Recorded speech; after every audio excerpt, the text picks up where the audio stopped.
Исәнмесез, эфирда яңалыклар чыгарылышы, студияда Лилия Гатина, Гатаба кайбер темалар турында. Мәктәпне сатуга куйганнар. Элеватор тау бистәсендә берничә ел элек ябылган уку йорты бинасын саталар. Шолда яңа күпер барлыкка киләчәк, ул кайда урнашачак һәм эшләр кайчан тәмамланачак. Соңгы тәүлектә Татарстанда яшәүче 50 кешедә COVID-19 диагнозы расланды. Шолда узган тәүлектә коронавирусның тагын 7 яңа очрагы теркәлде. Шулай итеп, 27 августка Татарстан буенча коронавирус белән авыруның барлыгы 25267 очрагы билгеле. Аларның 22209-ы терелгән, 42-се узган тәүлектә. Һәм бу элиталы район Чоллы яр бистәсендә яшәүчеләр йорт тәрәзәләре каршында барлыкка килгән санкцияләнмәгән чүплеккә зарланалар. Идарәче оешмада моңа кул гына селтиләр, без моны җыештырырга тиеш түгел ди алар. Хәлне хәбәрчебез ачыклады. Очень быстро заводятся, не знаю, грузуны и так далее, там тараканы те же самые, да, там, и зачем это все нужно, если это можно там убирать с какой-то периодичностью. Чоллы яр бистәсендә экологик проблема ачыкланган. Әлеге чүплек 2 ай элек барлыкка килде дип сөйли бирде яшәүчеләр. Алар җаваплы органнарның хәлне төзәтүен сабыр гына көтә. Әмма мондый чилләдә бу чүпчәр һәм калдыкларның күңелсез күренеше генә түгел, ә куркыныч та булуы мөмкин бит. Рядом с нашим домом несанкционированная свалка мусора, вот она за моей спиной. И хотелось бы сказать той компании, которая на чьей территории это свалка. Причем она уже не 1 месяц. И в такую жару, понятное дело, что она пахнет, крысы, полная антисанитария. Бирдә яшәүчеләр хезмәт күрсәтүче оешмага мөрәҗәгать иткән, әмма анда аларга бу биләмә идарәче компанияга карамавын аңлаттылар. Кем җыештырырга тиешлеген хәзер фаразларга гына кала. Для решения этой проблемы необходимо подключить надзорные органы, которые должны определить собственника земельного участка. Именно он несет ответственность за содержание в чистоте контейнерной площадки. Также в рамках административного делопроизводства должно быть вынесено предписание по устранению нарушений, а виновные должны быть привлечены к административному наказанию. Бирдә яшәүчеләр экология һәм табигый ресурслар министрлыгына мөрәҗәгать иткән, тик анда контейнер майданчыклары мәсьәләсе белән санэпидемстанция шөгыльләнә дип аңлатканнар. Бу нокталар шәһәр хакимиятен административ техник инспекциясендә теркәлергә тиеш. Без башкарма комитетының матбугат хезмәтенә мөрәҗәгать иттек. Хәзерге вакытта җавап көтәбез. Лилия Гатина, Кирилл Хабзей, яңалыклар. Мәктәпне сатуга куйганнар. Элеватор тау бистәсендәге берничә ел элек ябылган уку йорты бинасын саталар. Хәзер бирдә яшәүчеләрнең бер генә мәктәбе дә калмады. Тулырак алдагы материалда. Ни садика, ни аптеки, ничего нет. Для людей здесь ничего не делается. Җирле халык элеватор тау бистәсендәге хәлне әнә шулай тасвирлый. Мәктәпне сату турындагы мәгълүматны шәһәр башкарма комитетында расладылар. 1171 квадрат метр майданлы бинаның бәясе 8 миллион 600 мең сумга бәяләнгән. У меня еще сын учился здесь, вообще-то в начальной школе, классе, когда учился. Хорошо было, конечно, для жителей, очень удобно. А сейчас в город надо возить детей, совсем неудобно. А тут зря вот стоит. Если бы открыли бы эту школу, конечно, хорошо было. Дети есть, они должны ходить в эту школу, я так думаю. А то им в город приходится ездить. Ну да, тем более 1-4 классы, я думаю, должны учиться здесь. Куда-то их возить, это проблематично. Если бы ее отремонтировали, было бы всем удобнее намного.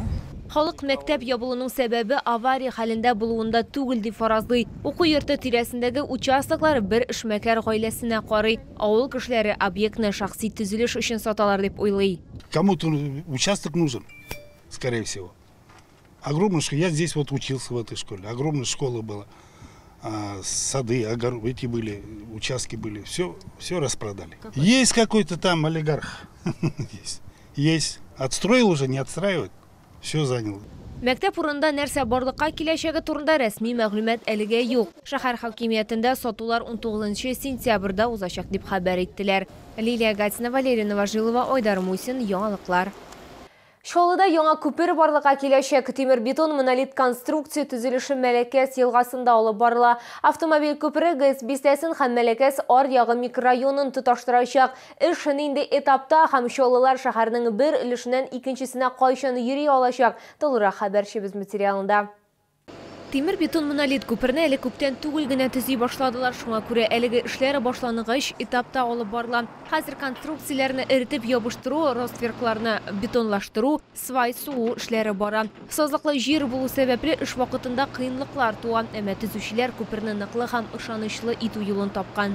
Сложности у нас здесь то, что это пойменная часть русла реки Меликески и большое заложение илистые отложения грунтов на большую глубину. Приходилось забивать сваи от 18 до 20 метров в количестве 430 штук.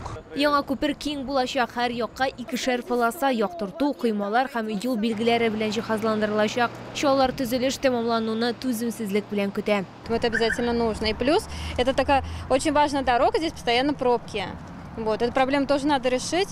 Было периодически так, что случалось здесь авария, и все, и здесь прям дорога стояла, и не объехать. За Меликеси, ты понимаешь, что сюда никак не попадешь. Ну, конечно, хорошо. Это получается в одну сторону будет две полосы, и в другую сторону две полосы. Ну, конечно, хорошо это. То есть это меньше столкновений машин, наверное, будет там. Бүгенге көндә шәһәрнең ике өлешен ике полосалы күпер тоташтыра. Ул инде йөкләнешне үти алмый. Аны җимергә җыенмыйлар, аның урынына җәяүлеләр кичү юлы ясаячаклар. Яңа күпер бюджетка 1 миллиард 86 миллион сумга төшәчәк. Төзелешне киләсе елның көзенә төгәлләргә планлаштыралар. Лилия Гатина, Валерия Новожилова, Айдар Мусин, Яңалыклар.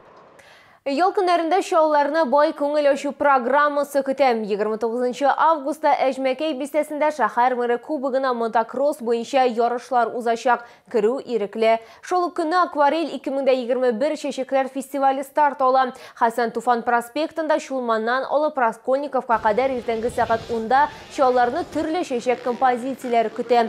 Шунда ук Осталар шәһәре халык сәнгать һөнәрчелеге фестивале да ачыла. 30 августта бер юлы 2 бәйрәм. Шәһәр көне һәм республика көне билгеләп үтелә. Иртәнге сәгать 11-дә ипподромда от спорт ярышлары башлана. Концерт программалары шоулар өчен Сидоровка яр буе җиңү паркларында, Азатлык мәйданында һәм Габдулла Тукай яр буенда әзерләнә.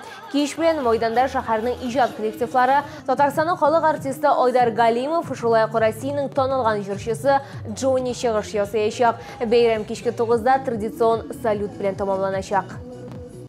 Искәртеп узам, республикада COVID-19-га каршы вакцинация дәвам итә. Прививка ясатырга ашыгыз, безнең алда иммунитетны ныгыту проблемасы тора. Бу сезгә ишкерәсе соңгы мәгълүматы бездән. Мин Лилия Гатин сезнең белән сау булашам, исән-имин булыгыз.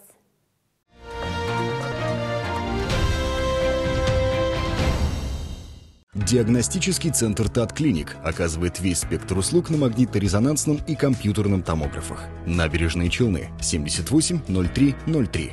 Аттестованная и аккредитованная лаборатория ООО АП «Надежность» проводит неразрушающий контроль сварных соединений радиографическим, ультразвуковым, магнитным, капиллярным методами, а также испытание прочности бетона. Телефон 70 76 20. Дриада предлагает широкий ассортимент изделий из дерева. Всегда в наличии деревянный погонаж, двери, мебель и аксессуары для бань. Телефон в Челнах 44 88 00, в Нижнекамске 84 27 27, в Елабуге 2 66 00.